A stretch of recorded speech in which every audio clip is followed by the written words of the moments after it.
ಇಂದು November 14ನೇ ತಾರೀಕು. ಈ today is ours ಈ ಪುಸ್ತಕದಲ್ಲಿರುವ ಒಂದು ವಿಶಿಷ್ಟ ಬರಹ. ಶಿರೋನಾಮೆ missing the big world. Missing the big world. Some time ago, I was traveling on a train from Bandra to Churchgate. During the journey, not being familiar with the various stops, there are about dozen in bracket, I turned to man next to me and asked, "Can you tell me the name of this station?" "Sorry, I can't," the stranger replied. "I have been traveling this line for 5 years and I only know 2 stops where I get on and where I get off." There are many people who limit their horizons as did this traveler. They concern themselves with saving their own souls, which is of first importance, but fail to concern themselves with trying to save the souls of others, which in God's eyes they are duty bound to do.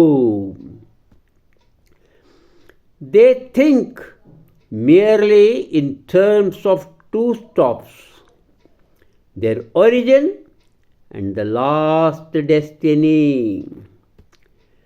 They overlook the stations along the way, crowded with human beings who are searching for truth. Under Varaha, he stands firm in Brahma, attains immortality. Chandogya Upanishad ಪ್ರಕರಣ 2 24ನೇ ಶ್ಲೋಕ 1ನೇ ಸಾಲು.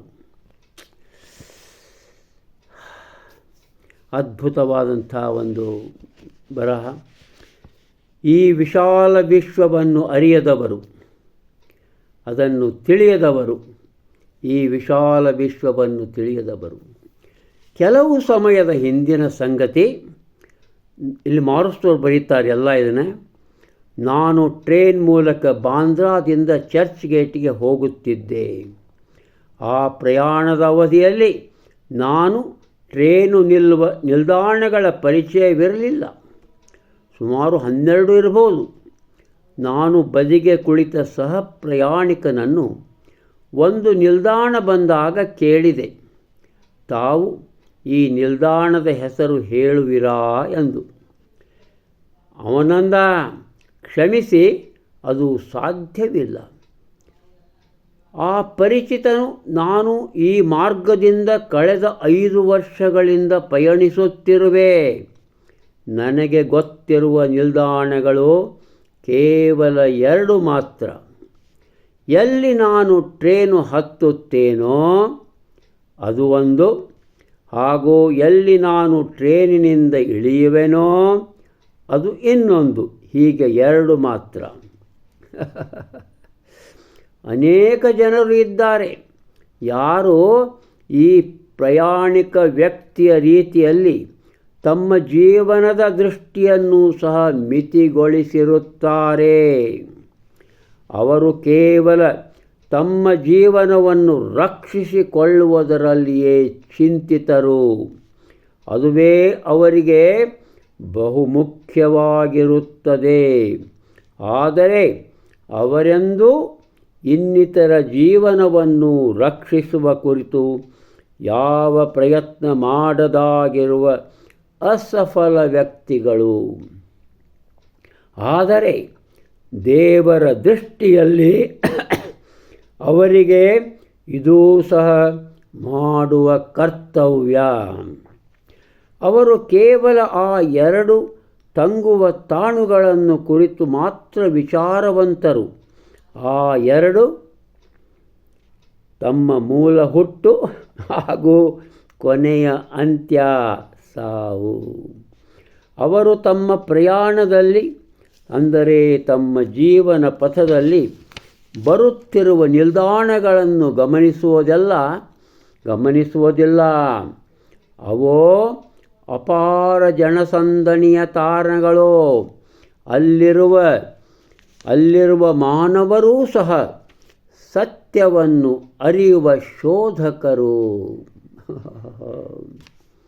ಕೆಳಗಿನ ಅಂಡ್ರಬರಹ: ಯಾರು ಗಟ್ಟಿಯಾಗಿ ಬ್ರಹ್ಮನಲ್ಲಿ ನಿಂತಿರುವರೋ ಅವರು ಮಾತ್ರ ಅಮರತ್ವವನ್ನು ಪಡೆಯುತ್ತಾರೆ. ನಮಸ್ಕಾರ.